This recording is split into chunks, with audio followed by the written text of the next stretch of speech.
Bonjour mes petites poussières d'étoiles, il y avait longtemps. Ah, et oui, je travaille encore. Alors, j'avais envie de vous faire une petite vidéo extérieure, mais finalement, le fond de l'air est un peu frais. En plus, je pense qu'il y a des travaux, du lagage ou je sais pas quoi, donc ça fait beaucoup de bruit. Et donc, on va rentrer. Alors, pourquoi? Eh bien, parce que je vais vous parler là, tout de suite, de notre corps, enfin de nos corps. Peut-être le savez-vous, mais nous n'avons pas qu'un seul corps. Ah, allez, je vous retrouve vite à l'intérieur parce qu'il manque du soleil. À tout de suite. Bonjour mes petites poussières d'étoiles, enfin rebonjour. Je me suis mis à l'abri du vent et puis j'ai mis un petit gilet parce qu'effectivement il fait pas chaud aujourd'hui. Alors voilà, donc oui, comme je vous l'annonçais, je voulais vous présenter l'intégralité de notre corps parce qu'on pense souvent que notre corps c'est lui qui nous permet de tout faire, effectivement, mais il a une sacrée bande autour de lui, il a une sacrée équipe et je vais vous la présenter cette équipe en détail. Vous allez voir tout au long de la présentation que moi je l'ai associé aussi à nos chakras, vous vous souvenez, nos centres d'énergie, et vous allez comprendre pourquoi. Et puis voilà, allez, c'est parti, en voiture. Donc notre corps physique dispose de nombreuses enveloppes appelées corps subtils. Subtils parce qu'on ne les voit pas à l'œil nu. Quand on croise quelqu'un dans la rue, on voit en priorité un corps. Hein.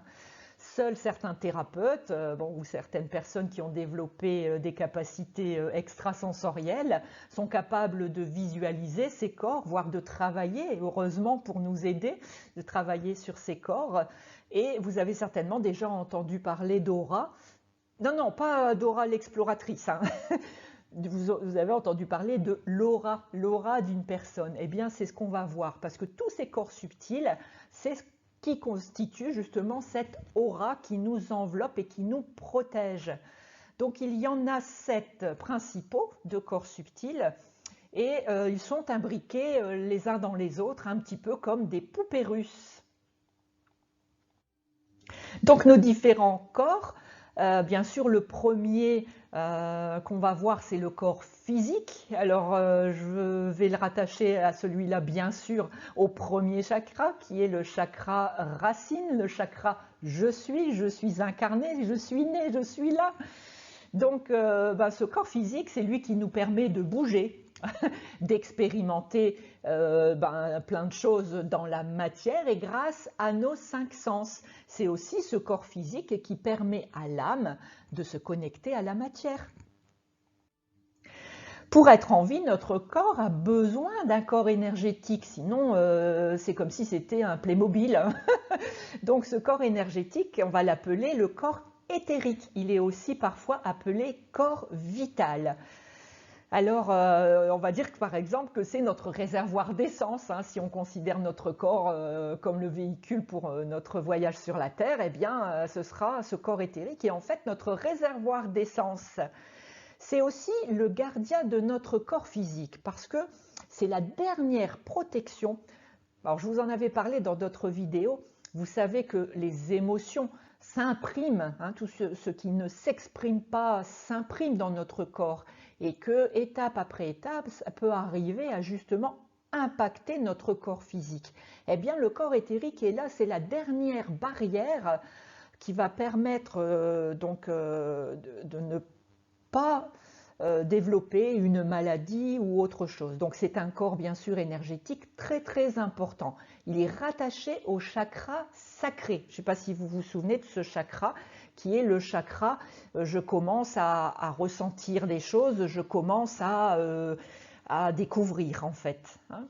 Alors si ce chakra, si ce corps énergétique est perturbé, les autres corps énergétiques vont l'être aussi parce que c'est dans un corps énergétique et éthérique comme ça, on retrouve tous les méridiens. Alors ça aussi, les personnes qui ont l'habitude bien de l'acupuncture ou de la médecine chinoise savent que notre circulation d'énergie se fait par ce qu'on appelle les méridiens, les nadis, enfin voilà, tous ces termes en fait liés à la médecine chinoise, et que donc si jamais cette circulation d'énergie ne se fait plus correctement, et c'est tout notre corps qui va être déséquilibré et on peut arriver justement à ce que notre corps éthérique n'arrive plus à équilibrer nos énergies et les énergies extérieures. Et dans ce cas-là, on va tomber dans ce qu'on appelle une vampirisation, c'est-à-dire que nos émotions, enfin notre énergie à nous va sortir et on va pouvoir aussi malheureusement capter les énergies négatives des autres. Donc on peut être dans un système qui va nous vampiriser et nous faire perdre notre énergie. Donc ce corps éthérique est très très très important et il est très important donc d'avoir son chakra sacré bien équilibré au même titre que ce corps vital. Pour ressentir, le corps a besoin d'un corps émotionnel. Eh bien sûr, donc pour ressentir le corps émotionnel, il s'appelle en fait le corps astral. Mais pareil, si on appelle un corps émotionnel, tout le monde sait ce que ça veut dire. Hein. Sinon, le terme, c'est le corps astral. Alors c'est lui qui assure la connexion à nos émotions, à nos désirs, à nos sensations. Il est rattaché, lui, alors d'après la couleur, si vous avez souvenir de ça, eh bien à notre chakra du plexus solaire, hein, ce chakra jaune, qui est le centre justement de nos émotions et du rapport avec les uns et avec les autres. Et donc ce corps astral, c'est aussi lui qui va permettre, vous avez certainement déjà aussi entendu parler de ça, de voyager en astral, c'est-à-dire bon, le soir, hein, quand on va se coucher et qu'on rêve, eh bien, c'est ce corps astral qui va nous permettre d'aller justement visiter d'autres dimensions, alors sans qu'on s'en rende compte, bien sûr, voire de retourner à la source. Et enfin, c'est lui qui va donc permettre à notre âme de sortir hors du corps en cas de besoin et donc de se projeter dans une autre situation ou dans une autre dimension. Alors,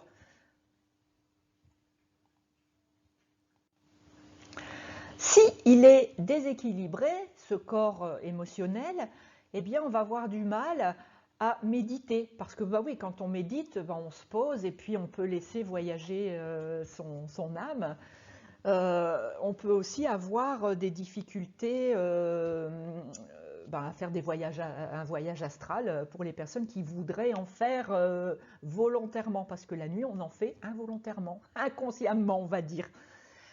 Si par contre il est bien équilibré, ça nous donnera un très bon rapport avec nos émotions, c'est-à-dire qu'on sera plus dans de l'intelligence émotionnelle, si vous voyez ce que je veux dire.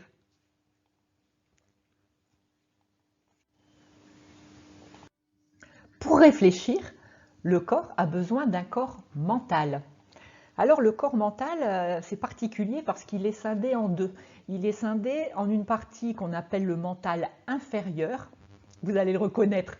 Alors c'est le siège donc de l'intellect, de notre enfant intérieur, des peurs de notre enfance et de nos vies passées. Il nous permet de faire des suppositions. Hein. Vous voyez à qui je fais allusion? Ouais, c'est souvent l'ego derrière tout ça. Hein. Et puis, donc, s'il y a un mental inférieur, c'est qu'il y a un mental supérieur. Je veux aller trop vite. Et ce mental supérieur, lui, c'est celui qui reçoit des informations de notre soi supérieur. Et c'est lui qui fait réfléchir. Alors, moi, quand j'entends réfléchir, vous savez comment je suis en parlant la langue des oiseaux. Eh bien, réfléchir, c'est aussi la lumière qui réfléchit. Donc, effectivement, c'est nos pensées, nos informations du soi supérieur.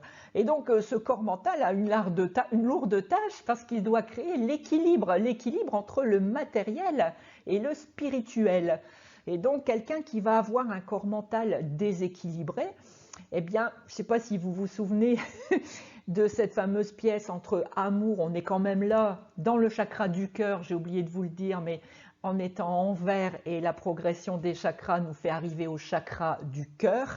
Et donc effectivement, S'il est déséquilibré, eh bien, on va être de l'autre côté de l'amour lié au chakra du cœur. Eh bien, c'est la peur. Donc, on va être dans la peur de manquer, la peur de plein de choses. On va être aussi dans justement ce qui va nous empêcher d'établir un lien d'amour équilibré, et on va donc être plutôt dans de la dépendance affective et dans voire des relations toxiques. Et puis, on risque d'être également dans l'excès de biens matériels, hein. On va chercher à avoir de plus en plus de matériel et avoir une insatisfaction liée justement à ça, en trouvant qu'on n'en a jamais assez. Par contre, si ce corps mental est très bien équilibré, vous allez créer des relations aux autres, mais surtout à vous-même, correctes, et surtout donc dans le respect de vos valeurs, dans le respect de vos pensées, dans le respect de vous-même.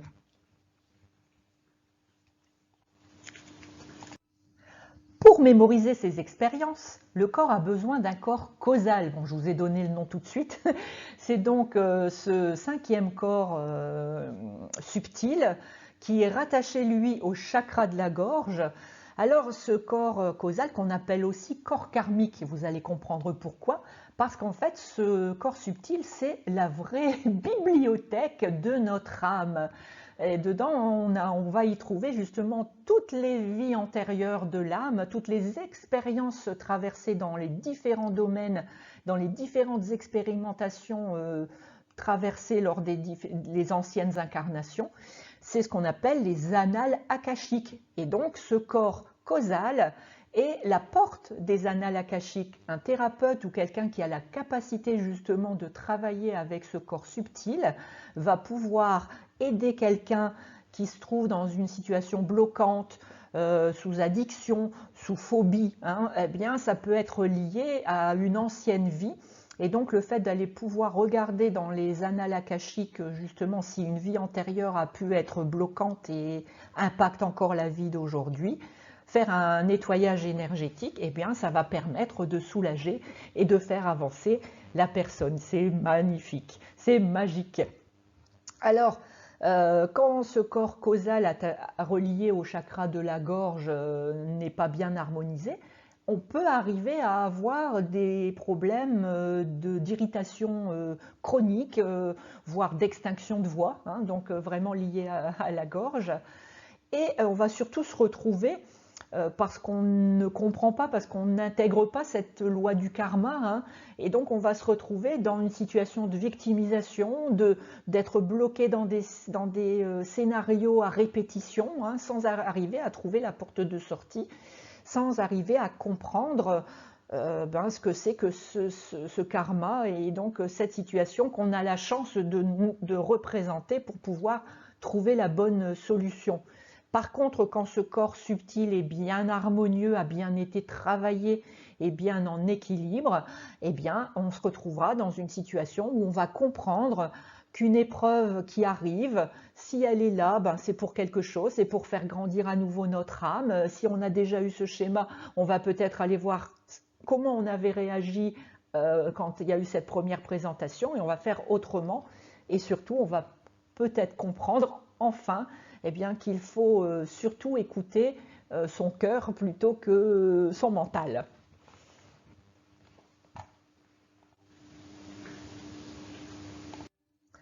Alors, il existe encore deux autres corps qui sont vraiment là au-delà de nos perceptions.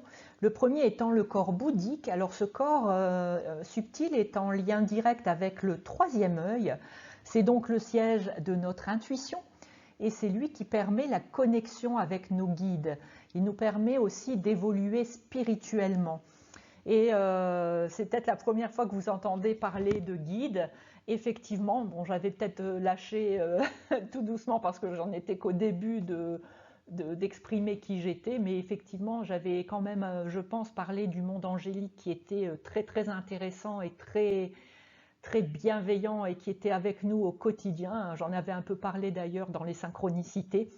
Bref, aujourd'hui, je vous le redis, il y a un monde autour de nous qui est là pour nous aider, pour nous entourer d'amour, parce qu'ils connaissent ces guides, ils connaissent ce monde angélique, toute cette énergie bienveillante autour de nous, connaît la difficulté de l'incarnation et on peut vraiment compter sur eux. Donc, quand on a réussi à ouvrir ou entrouvrir au moins son troisième œil, on sait reconnaître les synchronicités, on arrive à mieux écouter sa petite voix intérieure, à mieux suivre son intuition, et puis elle nous connecte à nos guides. On a tous au moins un guide. Alors quand je dis au moins, parce qu'il peut arriver, si on est dans une situation très compliquée, ou qu'on a cumulé plusieurs épreuves et qu'on a vraiment du mal à s'en servir, il est possible qu'on ait plusieurs guides autour de nous. Chacun aura sa... si on compare ça à l'école ou au collège ou au lycée, chacun aura sa matière à travailler parce que ce sera plus en adéquation avec ses capacités à lui. Voilà. Donc c'est possible qu'on change de guide en route, c'est possible qu'on ait plusieurs guides, puis qu'on ne retrouve qu'un seul guide. Voilà, mais on n'est jamais tout seul. Alors si ce corps bouddhique est pas en équilibre, s'il est déformé, s'il est pas travaillé, on va dire, eh bien vous n'arrivez pas à vous connecter en fait à votre soi, vous n'arrivez pas à voir toute cette subtilité-là, toutes ces choses subtiles, et vous allez donc vous rattacher uniquement à votre mental, à vos pensées, à vos schémas, à votre zone de confort, et donc vous allez vous y enfermer dans votre zone de confort. Alors je pense que la prochaine vidéo que je vais faire, elle sera aussi intéressante parce qu'elle va vous parler justement du changement et de ces cycles, parce que effectivement pour changer il y a plein de conditions et il y a aussi des cycles. Tout est en permanente évolution et mouvement. Donc ce corps bouddhique, oui, s'il n'est pas bien, s'il ne fonctionne pas bien, eh bien vous serez relié uniquement à vos pensées. Par contre, s'il est bien aligné, si votre chakra du troisième œil est ne serait-ce qu'entrouvert, si votre glande pinéale fonctionne bien, eh bien vous allez réussir à mieux entendre des choses que vous avez à entendre. Et vous serez en tout cas plus en connexion avec vos ressentis, les ressentis de votre corps, et donc les messages que votre corps va transmettre à votre âme. Le deuxième corps, au-delà de nos perceptions, c'est le corps divin. Alors ce corps divin, lui, il est relié bien sûr au chakra couronne, et il représente en fait notre essence d'être, c'est notre esprit. Alors l'esprit en français, c'est un peu les limites de la langue française. Quand on dit esprit, on peut entendre quelqu'un fait de l'esprit parce que il fait de l'humour, on peut entendre dans cette maison il y a des esprits parce qu'il y a des fantômes, on peut entendre plein de choses. Donc en fait l'esprit, c'est vrai qu'en anglais on a mind et spirit, mind pour tout ce qui est mental et spirit pour tout ce qui est spirituel. Donc là il représente bien notre côté spirit, notre spirit.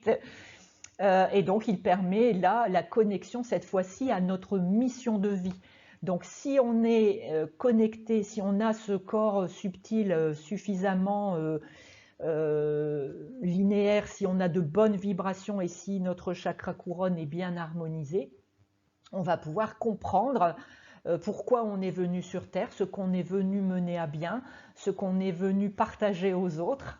Et par contre, s'il est perturbé, non, on va plutôt se sentir pas à notre place dans cette société, on va se sentir loin de notre chemin de vie, donc on va vraiment perdre la connexion, avoir l'envie d'eux, on va perdre cette envie d'aller de l'avant, et puis on va surtout avoir la sensation d'échouer à tout ce qu'on entreprend, à tous ces projets.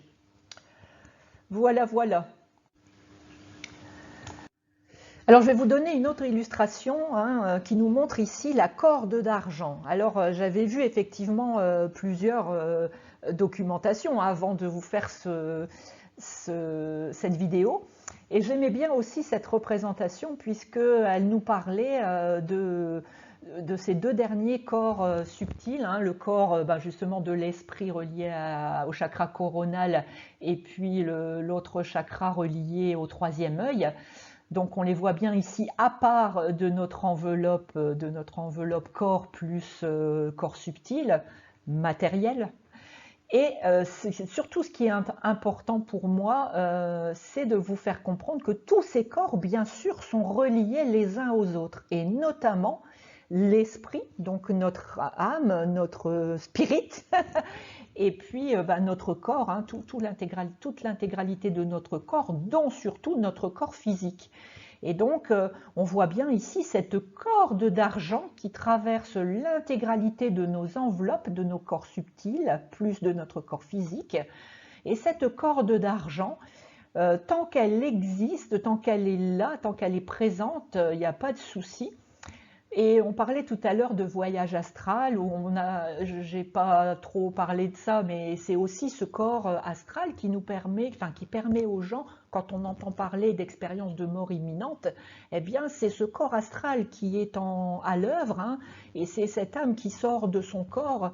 Mais tant que cette corde d'argent n'est pas rompue, la mort n'est pas là. Donc, tant que la corde d'argent reste bien en place, eh bien, cette sortie de corps dans des conditions souvent particulières, un accident, une crise cardiaque ou autre, hein, quand on est si près de la mort, tant que cette corde d'argent n'est pas rompue, eh bien, on nous proposera toujours la possibilité de réintégrer notre corps. Voilà, il n'y a que quand cette corde d'argent est réellement rompue que l'âme que la mort arrive définitivement. Alors, que dire encore? Alors, oui, on a vu tout à l'heure que la voiture, c'était notre véhicule. Finalement, on va dire que ce sera plutôt ça, hein, il me semble, la voiture. Et on peut comprendre aussi pourquoi parfois, eh bien, on se sent, vous savez, empêché d'aller de l'avant, on se sent avoir du mal à aller vite. Et oui, si effectivement on tire derrière nous une remorque avec tous nos corps physiques, alors sachez que des corps subtils qui vont être très bien travaillés, très bien alignés, voilà, eh bien ils vont être plutôt du genre à descendre de la remorque et à pousser avec vous. Mais effectivement, quand vos corps subtils ne fonctionnent pas bien, c'est un peu comme s'il y avait un poids à votre corps et votre corps ne peut pas avancer correctement. Voilà, voilà. Ah, j'en ai rajouté une petite couche. C'est vrai que j'avais trouvé ça intéressant aussi et donc je vous le mets en vitesse. Donc tout ce qui est numérologie, c'est intéressant aussi. Donc le 7, c'est en fait l'association du 4 et du 3. Le 4 étant le carré qui représente la matière, hein, on y retrouve le corps physique, le corps énergétique, le corps mental, le corps astral, et le 3 qui est le triangle représentant l'esprit. Alors on parle souvent du Saint-Esprit, hein, mais bon, c'est pour ça que c'est en triangle, hein, le Père, le Fils et le Saint-Esprit. Donc ce triangle qui représente la partie éthérée et qui représente donc le spirit avec le corps causal et le corps bouddhique. Eh bien, si on regarde ça sous cet angle, eh bien, on va voir que tout ce qui est là-haut, hein, dans le côté spirituel, ça nous permettrait d'être, alors que ce qui est dans la matière, c'est ce qui nous permet d'exister. On va voir aussi que cette partie là-haut, c'est en fait quelque chose qui est immortel, alors que ce qui est en bas est quelque chose de mortel, il y a une fin. Et si vous vous souvenez, quand je vous avais parlé des lois, des 14 lois universelles, on en avait vu une qui disait que tout ce qui est en haut est comme ce qui est en bas et tout ce qui est en bas est comme ce qui est en haut.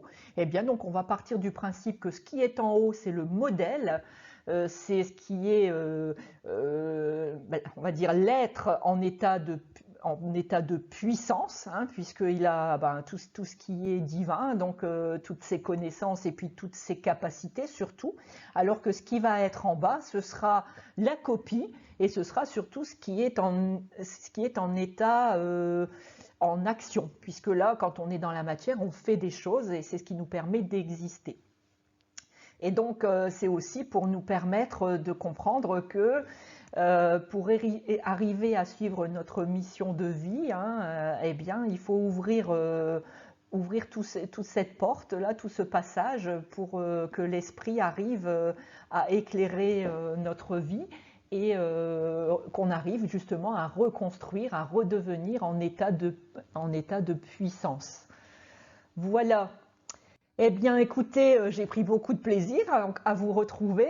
Oui, je vous ai dit tout à l'heure que je travaille encore, j'ai toujours mon fameux programme, mais en fait, il n'y en est pas qu'un, c'est pour ça.